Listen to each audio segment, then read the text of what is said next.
Hello. तो आज हम लोग वेव ऑप्टिक्स के ऊपर क्वेश्चंस करेंगे। तो चलो जल्दी से क्वेश्चंस पढ़ लेते हैं। तो क्वेश्चन बोल रहा है कि टू कोहेरेंट मोनोक्रोमेटिक लाइट। अच्छा, ये कोहेरेंट का मतलब क्या होता है? कोहेरेंट का मतलब होता है कि जो दो लाइट होते हैं उनका जो फ्रीक्वेंसी होता है और उनका जो वेवलेंथ होता है और उनका जो फेज डिफरेंस होता है वो हमेशा सेम होते हैं। तो वैसे लाइट को हम लोग बोलते हैं कोहेरेंट। मोनोक्रोमेटिक का मतलब सिंगल कलर की लाइट को हम लोग बोलते हैं monochromatic light. Beam of intensity, पहले का इंटेंसिटी ये है और ये दूसरे का इंटेंसिटी है, are super imposed. Super imposed है। What will be the maximum and minimum possible intensity. तो देखो, मैक्सिमम कब होगा और मिनिमम कब होगा। तो हमें पता है कि जब फेज डिफरेंस ज़ीरो होगा तो उस समय हमें मैक्सिमम वैल्यू पता चलेगी। जब फेज डिफरेंस 90 होगा, कितना 90 मतलब पाई/2, तो उस समय हमें मिनिमम इंटेंसिटी मिलेगी। ठीक है, तो ये कॉन्सेप्ट है यहाँ पर। तो रिजल्टेंट इंटेंसिटी का फॉर्मूला क्या होता है? I is equal to I1 plus I2 plus 2 under root I1 I2 cos five. ठीक है, तो I is equal to I1 कितना है I2 कितना है 4I, 2 under root 4I cos. अच्छा, हम पहले मैक्सिमम का निकाल लेते हैं। ठीक है, मैक्सिमम। तो मैक्सिमम के समय हमारा जो फेज डिफरेंस होगा वो कितना होगा? ज़ीरो। तो यहाँ पर ही फाइव की जगह ज़ीरो रख देते हैं। तो आई मैक्स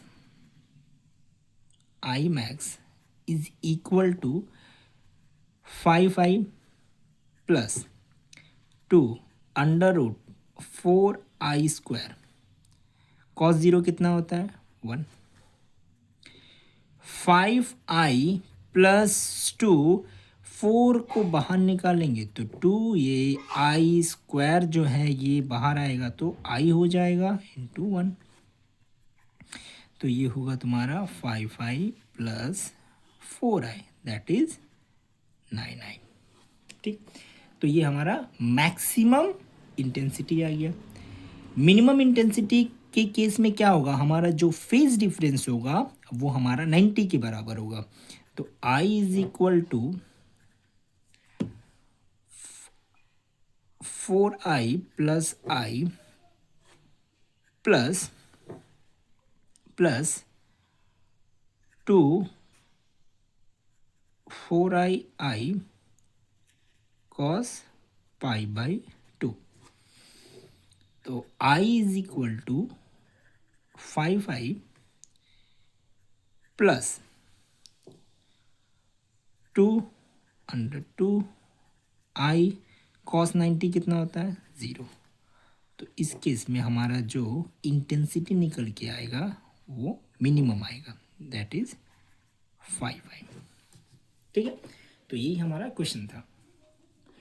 तो हमारा यहाँ पर मैक्सिमम निकल के आ गया। मैक्सिमम कितना है? ये तुम्हारा 9I, ये हमारा मैक्सिमम इंटेंसिटी है। और ये जो है हमारा, ये हमारा मिनिमम इंटेंसिटी जो कि है 5I। तो हमारा ये क्वेश्चन हो गया। अगला क्वेश्चन देखते हैं। ठीक है, तो अगला क्वेश्चन क्या बोल रहा है? अगला क्वेश्चन बोल रहा है कि टू कोहेरेंट लाइट, दो कोहेरेंट लाइट है। तो कोहेरेंट का मतलब क्या होता है? कि जिसका वेवलेंथ और फ्रीक्वेंसी और फेज डिफरेंस हमेशा सेम रहे। ऑफ इंटेंसिटी हमें दे रखा है 5 इंटू 10⁻², वाट पर metre square. Each superimposed and produce the interference pattern on a screen at a point where the path difference between the wave is λ/6। ठीक, हमें यहाँ पर ही पाथ डिफरेंस दे रखा है, where lambda being a wavelength of the wave. Find, हमें find करने बोल रहा है। फाइंड क्या करने बोल रहा है? हमें फेज डिफरेंस निकालने बोल रहा है, रिजल्टेंट इंटेंसिटी निकालने बोल रहा है किसी एक पॉइंट पे, और resultant intensity in term of intensity at maximum. तो सबसे पहले हमें क्या क्या दे रखा है क्वेश्चन में, पहले वो देखते हैं। तो हमें ये क्या दे रखा है? पाथ डिफरेंस दे रखा है। तो पाथ डिफरेंस में डेल्टा एक्स लिखता हूँ, ये हमें दे रखा है λ/6। ठीक है, अगर पाथ डिफरेंस हमें दे रखा है तो हम फेज डिफरेंस निकाल सकते हैं। तो फेज डिफरेंस कैसे निकालेंगे? 2π लैम्डा इंटू पाथ डिफरेंस। तो फेज डिफरेंस 2π लैम्डा इंटू π/6, ये कैंसिल, 2 1 जा 2 3 जा, तो हमारा जो फेज डिफरेंस आएगा वो π/3 आएगा। तो हमें फेज डिफरेंस मिल गया, तो हमारा पहला क्वेश्चन हो गया। क्या पूछ रहा था? Phase difference between the wave. तो हमारा पहला क्वेश्चन कंप्लीट हो गया। अब क्या पूछ रहा है अगला में? Resultant intensity at the point. तो किसी एक पॉइंट पे हमें रिजल्टेंट इंटेंसिटी निकालना है। तो हम क्या करते हैं कि लेट सपोज जो इंटेंसिटी उस स्लिट से बाहर निकल रही है वो I0 है, दोनों के लिए, मतलब ये I1 के लिए भी है, ये I2 के लिए भी है। तो जो रिजल्टेंट इंटेंसिटी होगा वो कितना होगा? 4I0 cos स्क्वायर 5/2, ये हमारा रिजल्टेंट इंटेंसिटी होगा। तो I is equal to 4I0 cos square, अच्छा फेज डिफरेंस कितना है?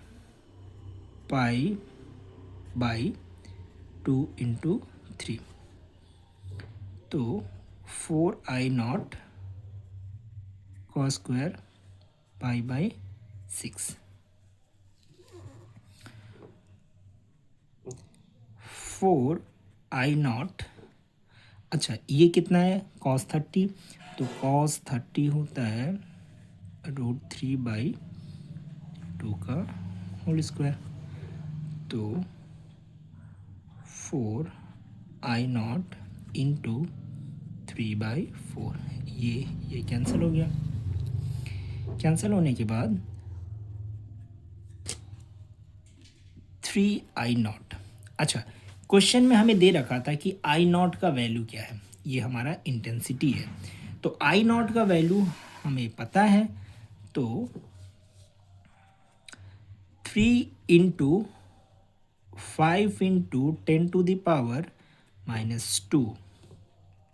कितना होगा? 15 इंटू 10⁻⁻² वाट पर स्क्वायर। ठीक, ये हमारा रिजल्टेंट इंटेंसिटी आ गया। अब जो तीसरा क्वेश्चन है वो क्या पूछ रहा है? तीसरा क्वेश्चन हमें बोल रहा है कि resultant intensity in term of the intensity at the maximum. ठीक, तो मैक्सिमम इंटेंसिटी पूछ रहा है, तो मैक्सिमम इंटेंसिटी हम कैसे निकालेंगे? तो I इज इक्वल टू, मतलब I मैक्स कब निकलेगा? जब हमारा फेज डिफरेंस वो किसके इक्वल होगा? 0 के इक्वल। जब हमारा फेज डिफरेंस 0 होगा उस समय जो कॉस का वैल्यू आएगा सबसे ज़्यादा आएगा। तो 4I0 cos स्क्वायर 5/2, तो 4 इंटू I0 cos 5 का वैल्यू कितना? 0/2, 4I0 कितना होगा? 1, 4 आई नॉट। तो ये हमारा मैक्सिमम इंटेंसिटी आ गया, मतलब ये तीसरा क्वेश्चन भी हम